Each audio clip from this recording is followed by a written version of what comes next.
पढ़ा लिखा शिक्षित बेरोजगार गुमटी खोल करके बैठ रहा है।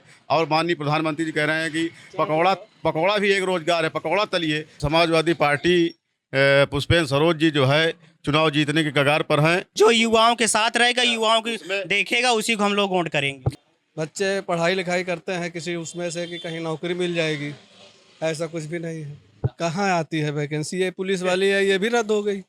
सभी दलों के प्रत्याशी घोषित हो जाने के बाद तरह तरह की चर्चाएं हो रही हैं। कौशाम्बी लोकसभा क्षेत्र में दुकानों में, चौराहों में, गांव में, गलियों में, खेतों में, खलिहानों में हर जगह चर्चाएं हो रही हैं कि आखिर अब किसको जिताया जाए, या इंडिया अलायंस के प्रत्याशी को या एनडीए अलायंस के प्रत्याशी को। आखिर किसको जिता करके सदन में भेजा जाए, तरह तरह की चर्चाएं होती हैं। और तमाम प्रत्याशियों के लिए कुछ लोग अच्छी बातें कह रहे हैं तो कुछ लोग उनके लिए कह रहे हैं कि ये प्रत्याशी अच्छा नहीं है, पार्टी ने सही प्रत्याशी नहीं भेजा है मैदान में। तो तरह तरह की चर्चाएं होती हैं। मौजूदगी हमारी इस वक्त कौशाम्बी लोकसभा क्षेत्र के गुलामीपुर में है। कानपुर इलाहाबाद नेशनल हाईवे में गुलामीपुर में मौजूदगी है और यहाँ कुछ लोग हमारे साथ बातचीत के लिए मौजूद हैं। इनसे बातचीत करते हैं। यहाँ के ये वोटर हैं, आखिर इनकी क्या राय है और ये कैसे प्रत्याशी को चाहते हैं, कौन सा इनका सांसद हो और ये किसको जिताने की कोशिश करेंगे। क्या नाम है आपका? महेंद्र शुक्ला। प्रत्याशी घोषित हो गए हैं सभी दलों के, तो आप किस तरह से इसको देखते हैं कौशाम्बी लोकसभा चुनाव को? इस चुनाव में मतलब कुल मिला के जो है समाजवादी पार्टी ने जो भी प्रत्याशी खड़ा किया है वो प्रत्याशी सही है। और भाजपा में जो प्रत्याशी खड़ा किया गया है विनोद सोनकर जी को, उन्होंने जो है कहीं पर जो है ब्राह्मणों को या सामान्य वर्ग को बहुत अभद्र भाषा का प्रयोग किया है। तो उनको तो मैं जो है मतलब जीतने का जो है या सफलता पाने में उनका संदेह है। लेकिन जो है समाजवादी पार्टी पुष्पेंद्र सरोज जी जो है चुनाव जीतने के कगार पर हैं और चुनाव जीतेंगे वो।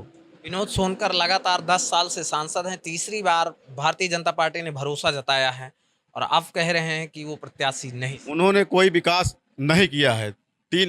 2 बार सांसद रहने के बाद भी आज तक कोई भी विकास विनोद सोनकर जी द्वारा नहीं हुआ है। और इस पार्टी में जो है महंगाई चरम पर है, लोग महंगाई से त्रस्त हैं। और फिर भी जो है सरकार या शासन इस ओर ध्यान नहीं दे रहा है। इस सरकार की दोहरी राजनीति है। नेशनल हाईवे बनाया गया, 6 लेन चौड़ीकरण हुआ, इसमें कुछ गाँव को जो है अच्छा पैसा मिला। उनको जो है 5500 रुपये का रेट वर्ग मीटर से मिला। उसके बाद अब जो है 600 रुपये 700 रुपये वर्ग मीटर कर दिया गया।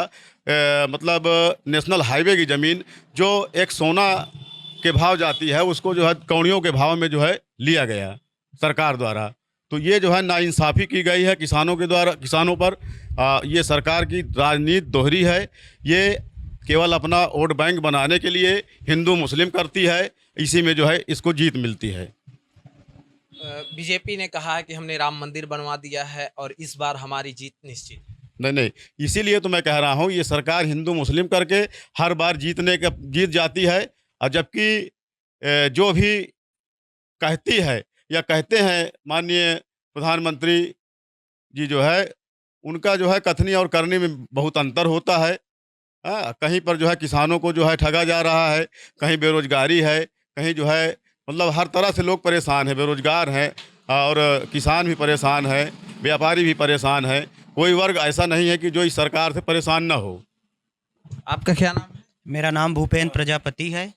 चुनाव बिल्कुल नज़दीक है, प्रत्याशियों का ऐलान हो गया है, आप किस तरह से देखते हैं? नहीं, हम तो देखते हैं जो इस समय समाजवादी पार्टी ने पुष्पेंद्र सरोज को टिकट दिया है वो नौजवान हैं, युवा हैं, युवाओं की बात को रखेंगे सदन में, इसलिए हम लोग युवा की तरफ जाएंगे। जो युवा है उसी को वोट देंगे।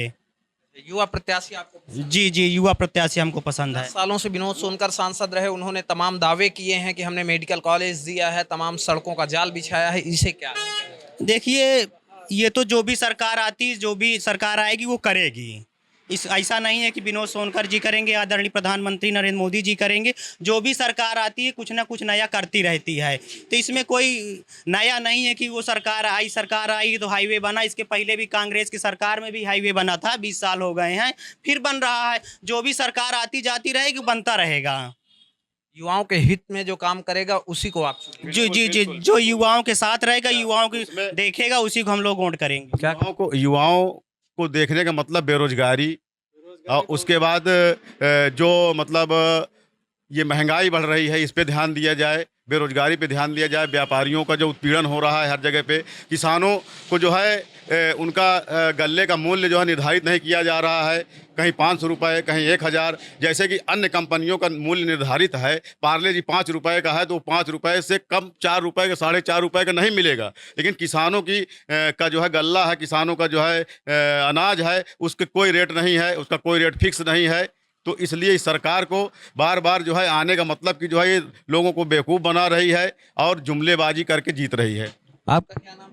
विनोद कुमार सोनकर। आप लोकसभा चुनाव को लेकर क्या? हम तो यही कहना चाहे, जो संविधान को लेके चलेगा उसकी तरफ वोट देंगे। ये लोग क्या करते हैं, संविधान को मतलब हटा करके अपना ही चलाते हैं, अपना संविधान चलाते, इसलिए हम इन लोगों ये से तो कहते हैं कि हम राष्ट्र को मजबूत कर रहे हैं, देश हित में सारे फैसले ले रहे हैं। तो देश हित में फैसले, लेकिन संविधान को भी साथ में लेना चाहिए ना। इनको तो छोड़ दे रहे हैं, तो संविधान जो नहीं लेगा हम उनको नहीं त्यागेंगे। आपका क्या नाम है? मनोज पाल। आप क्या चाहते हैं कौशाम्बी लोकसभा? हम यही चाहते हैं कि कोई भी सरकार आए, लेकिन युवा विकास करे, युवाओं को नौकरी दे। बेरोजगारी जो बढ़ रही है चरम पे, आज 45-50% हो गई बेरोजगारी। बच्चे पढ़ाई लिखाई करते हैं किसी उसमें से कि कहीं नौकरी मिल जाएगी, ऐसा कुछ भी नहीं है। तमाम दावे कर रही भारतीय जनता पार्टी कि हमने नौकरियां निकाली हैं। आज के समय में कोई घोटाला नहीं होता है, और जितनी भी वैकेंसी आती है उसमें सर्व समाज को मौका मिलता है। कहाँ आती है वैकेंसी? ये पुलिस वाली है, ये भी रद्द हो गई। वैकेंसी आती कहाँ? यहाँ तक कि संविदा तक की नहीं भी आती, संविदा की भी नहीं। लीक करवा के पेपर और उसको जो है हाँ, आप बताइए जो है कहाँ एक भी जो है, जब से प्रदेश में योगी जी हैं और माननीय प्रधानमंत्री नरेंद्र मोदी जी हैं, आज तक जो है कोई भी नौकरी 15 साल हो गया, 10 साल हो गया सरकार का, भाजपा का, कोई भी नौकरी या कोई भी जो है इन्होंने नहीं निकाला आज तक। एक पुलिस की नौकरी भर्ती निकाली थी, उसको भी पेपर लीक करवा करके जो है इन्होंने राजनीति करके उसको भी रद्द करवा दिया। तो बेरोजगारी है, युवा परेशान है, पढ़ा लिखा शिक्षित बेरोजगार गुमटी खोल करके बैठ रहा है। और माननीय प्रधानमंत्री जी कह रहे हैं कि पकौड़ा भी एक रोजगार है, पकौड़ा तलिए, उसमें भी लोगों को जो है दुकान लगाने में जो है लोगों को जो है इधर से उधर कर रहे हैं, पटरियों से लोगों को बाहर कर रहे हैं। तो कौशाम्बी लोकसभा क्षेत्र के जो वोटर हैं उनमें साफ तौर पे नाराजगी देखने को मिल रही है। जाहिर सी बात है, जब सांसद निर्वाचित होते हैं और वो क्षेत्र में नहीं आते हैं, क्षेत्र की जनता की समस्याओं को नहीं समझते हैं, नहीं सुनते हैं, ध्यान नहीं देते हैं, तो जाहिर सी बात है मतदाताओं में नाराजगी आएगी। TV7 भारत के लिए कौशाम्बी से गजेंद्र कुमार मिश्र।